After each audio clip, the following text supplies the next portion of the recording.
Bueno, entonces fisicoquímica tenemos la lección 1. Vamos a hablar un poquito de qué es esta ciencia de fisicoquímica. Y dice que es hablar de un mundo infinito del cual estamos rodeados. Recordemos que todo lo que tenemos aquí estamos en ciencia, ¿verdad? Muy bien, naturaleza y todo eso. Pero eso también tiene que ver con física. Física estudia lo que es los movimientos y química sus compuestos. Entonces nosotros en este curso dice que vamos a profundizar un poquito lo que es los aspectos químicos que en físicos, ¿verdad? Un poquito más química que física, pero siempre pues nos va a ayudar y van juntos los dos. ¿Qué es química en sí? Química es la ciencia que estudia las sustancias y sus transformaciones, el análisis y la síntesis de la materia, así como el estudio de sus propiedades y todos los fenómenos en transformación que le corresponden. Bueno, entonces aquí vamos a empezar. ¿Cuáles son los estados de la materia? Aquí están los contenidos de lo que tiene el tema, ¿verdad? Entonces, ¿cuáles son los cambios y estados físicos de la materia?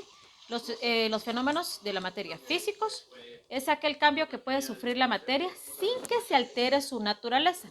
Por ejemplo, nosotros tenemos una olla con agua y la ponemos al fuego, pero tiene tapadera. Entonces empieza a hervir y si nosotros miramos la tapadera va a estar como sudando. Se está evaporando, pero está sudando. Entonces, esa es un fenómeno físico, porque al momento de quedar así la tapadera, pero lo dejamos, esa agua vuelve a caer. Entonces, continúa siendo agua, solo que es distinto. Puede ser gaseoso, puede ser líquido, puede ser sólido, ¿verdad? Yo tengo sólido, lo meto al refri, se convierte en hielo. Ese también es agua. Entonces, es un fenómeno físico. La caída de un objeto, dice. Entonces, yo dejo caer, bueno, la calculadora si la dejo caer, si se arruina, ¿verdad? Pero este automáticamente queda igual. En cambio, los fenómenos químicos es aquel cambio que se puede sufrir la materia, en el cual sí se altera la naturaleza. Por ejemplo, la conversión del agua líquida en gas hidrógeno, ¿sí? O gas oxígeno. También, por ejemplo, pongamos otro, nosotros tenemos leña, ¿sí? Y la colocamos en el pollito y empezamos a calentar para los frijolitos. Entonces la leña se empieza a consumir. Y se convierte en carbón y si continúa ahí se convierte en ceniza. Esa ceniza o ese carbón yo no lo puedo revertir, ya no lo puedo volver a convertir en leña, ¿sí? Entonces ese es un fenómeno químico. Y el fenómeno físico es donde sí podría volver a esa conversión. Dice que aquí siempre van a leer todo esto, ¿verdad? Yo se los voy a simplificar acá. Entonces, Einstein afirmó que la energía es la sublimación de la materia y la materia es la condensación de la energía. Y toda materia está produciendo constantemente desprendimiento de energía. Nosotros somos materia. Todo esto que yo tengo aquí es materia. Y también en el aire existe eso, lo que es los átomos, ¿verdad? Entonces, realmente, al formar todo es materia, todo es materia, perdón. ¿Y qué podemos decir? Que la energía es también la capacidad de hacer un trabajo. Entonces tenemos la ley de la conservación de la materia y la ley de la conservación de la energía. Por favor, lo leen bastante bien, ¿sí? Entonces, a través de los años, dice, y a través de muchos experimentos, ¿sí? Después de repetir muchas veces los experimentos, los científicos han llegado a la conclusión que que en las transformaciones químicas la forma y la composición de la materia cambia. Lo que les decía, químico va a cambiar completamente. Pero la materia en sí no se puede destruir, ¿sí? Entonces ahí está la conservación de la materia. Por lo que se enunció una de las más fundamentales leyes naturales. La materia no se crea ni se destruye, solamente se transforma. Es una ley, es algo muy utilizado entre lo que es los físicos, químicos, matemáticos y científicos, ¿verdad? Y la ley de la conservación de la energía. Entonces también, después de muchos experimentos, se puede resumir que la energía no se creó, no se destruye, también se transforma. Un ejemplo de la conservación de la energía dice que cuando se tienen dos pilas secas y se coloca una a continuación de la otra, hay una conexión en serie, pongo una pila acá y pongo otra pila acá. Luego, en uno de los polos, o sea, uno de los lados, se coloca un bombillo y esta se une a un alambre al otro extremo de la otra pila. Este bombillo va a encender, ya que la energía química interna de la pila se convierte en energía eléctrica y este es y está en el filamento del bombillo. se convierte en energía luminosa y energía calorífica. Entonces, hay energía, hay transformación, ¿sí? Pero siempre va a ser energía. Y la ley de la conservación de la materia y la energía dice que la materia y la energía se pueden transformar mutuamente, pero la suma total de la materia y la energía del universo no puede aumentar ni disminuir.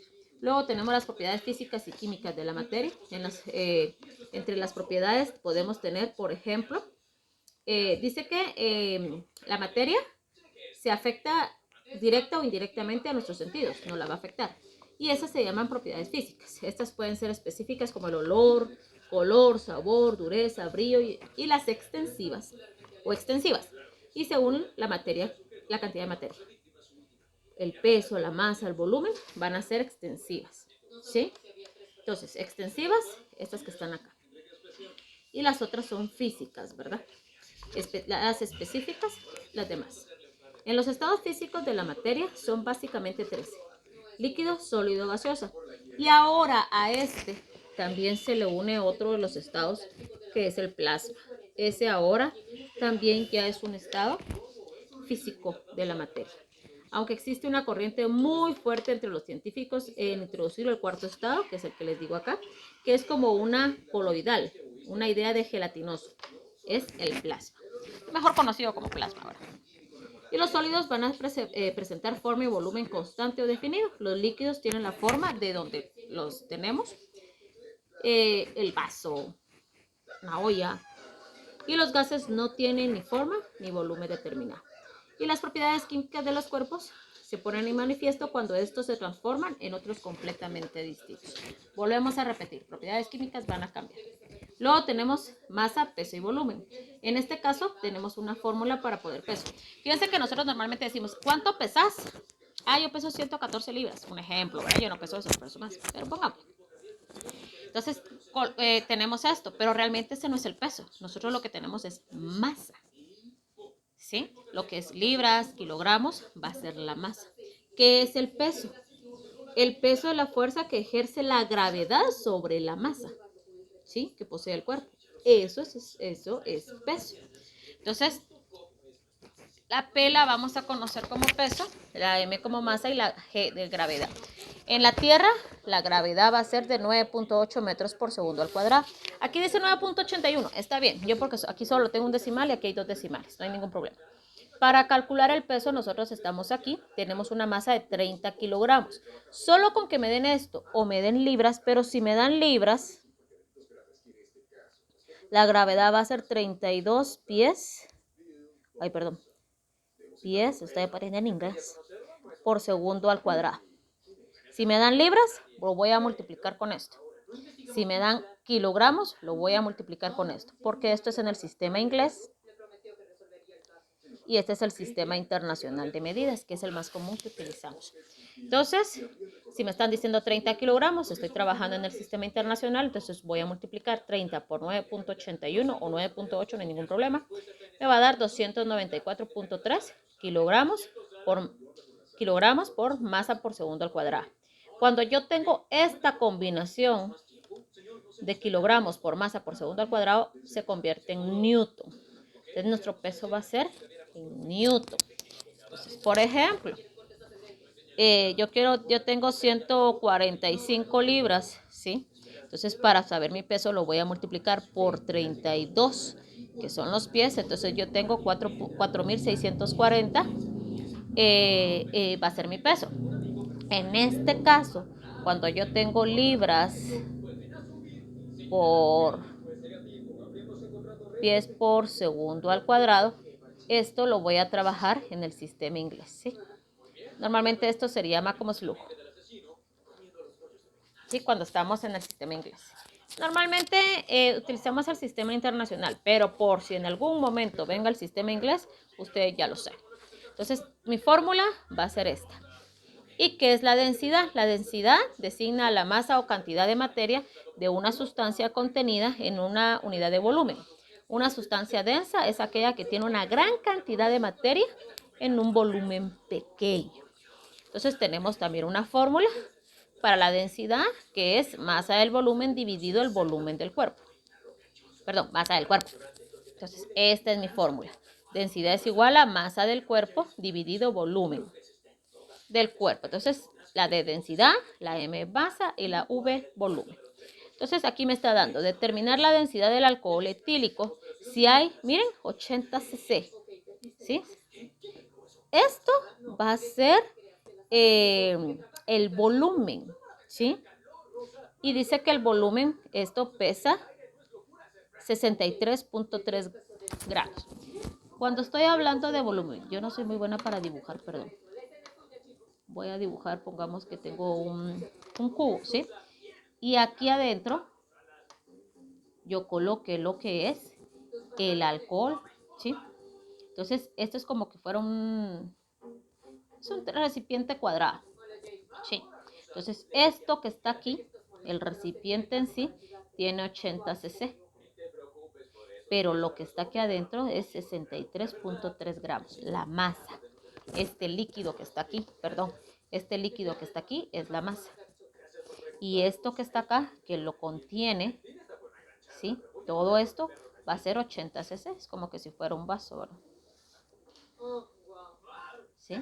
Entonces el líquido está acá, todo esto es líquido. Entonces todo este líquido son los 63.3 gramos. Y en sí el volumen va a ser esto que lo contiene. Entonces aquí yo tengo la fórmula que dice que la densidad va a ser igual a masa del líquido dividido el volumen. ¿Sí? Entonces yo ya sé que es 80 cc, pero dice que la masa, que sería 63.3. Cuando miremos esto de acá, automáticamente yo sé que es división.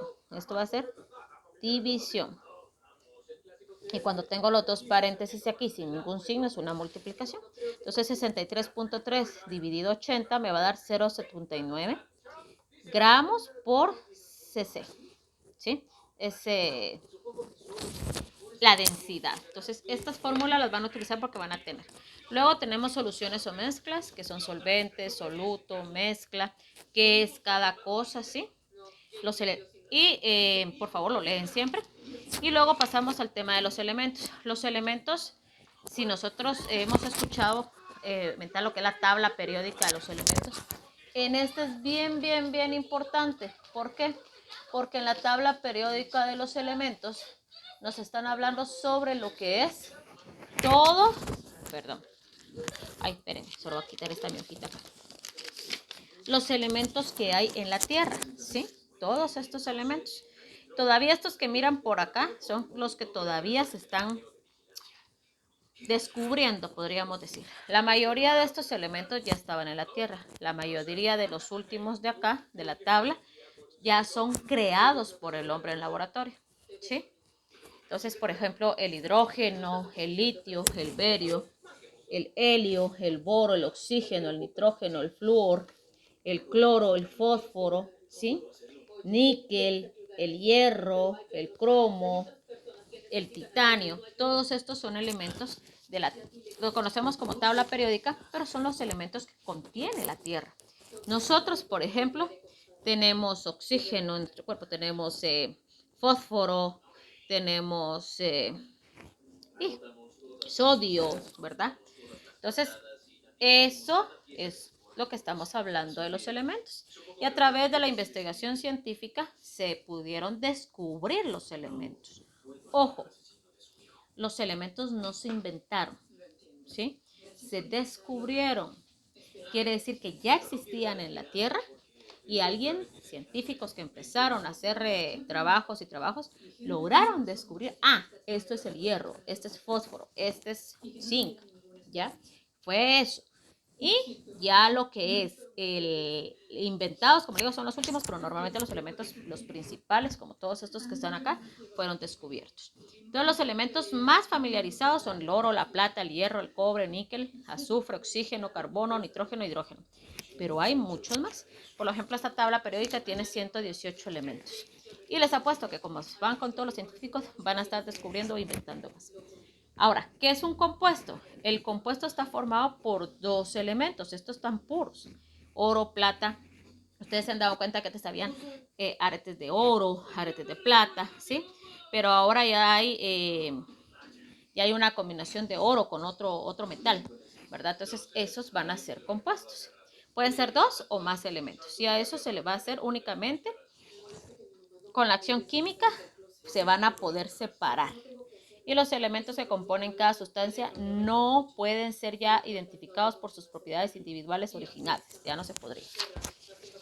Por ejemplo, el azúcar puro es un compuesto formado por 3 elementos.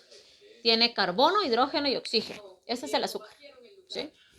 Y están combinados químicamente. El azúcar es un sólido cristalino blanco dulce que se disuelve en el agua y tiene propiedades completamente diferentes a cualquiera de los 3 elementos. Estamos hablando de carbono o el oxígeno, ¿verdad? Imagínense, el azúcar tiene oxígeno, hidrógeno y carbono. Y si estamos hablando aparte del oxígeno, no lo imaginamos en el azúcar, ¿verdad? Entonces, por eso, juntos no van a tener las mismas propiedades que el oxígeno tiene aparte. Aquí dicen cómo nombrar y escribir los elementos. Aquí están sus símbolos, ¿sí? Aquí hay algunos símbolos de los elementos. En la tabla periódica los símbolos van a ser, perdón, pero aquí la luz, aquí está. Estos que están acá son los símbolos. Aquí va a estar el nombre, ¿sí? Aquí está el nombre del elemento. Estos son sus símbolos y este es el número que se encuentra en la tabla periódica. Entonces, hay unos elementos, ¿sí? De que ya fueron descubiertos en el siglo, en 1800, por decirle, ¿verdad? Hay otros que ya tienen como los símbolos químicos, donde ya tienen, por ejemplo, el flúor, que su símbolo es F, aluminio, que es Al, cobalto, que es Co. Si se dan cuenta aquí, normalmente tienen algunos, los símbolos tienen que ver con su nombre, cobre, aunque aquí es una U, pero recuérdense que como muchos fueron descubiertos en otros países, no están acá. En cambio, en esto, si se dan cuenta, dice animonio, ¿sí? Está su nombre en latín y su símbolo está como en latín. Entonces, algunos símbolos químicos se han derivado del latín o del alemán, ¿ya? Por ejemplo, aquí tenemos algunos en alemán, que es potasio, que es calium, por eso está con K. Y luego tenemos las fórmulas químicas y las fórmulas va a ser representadas por compuestos. Recuérdense, compuestos son 2 o 3 más elementos y tienen sus símbolos químicos también. Por ejemplo, el cloruro de sodio, que nosotros lo conocemos como la sal común,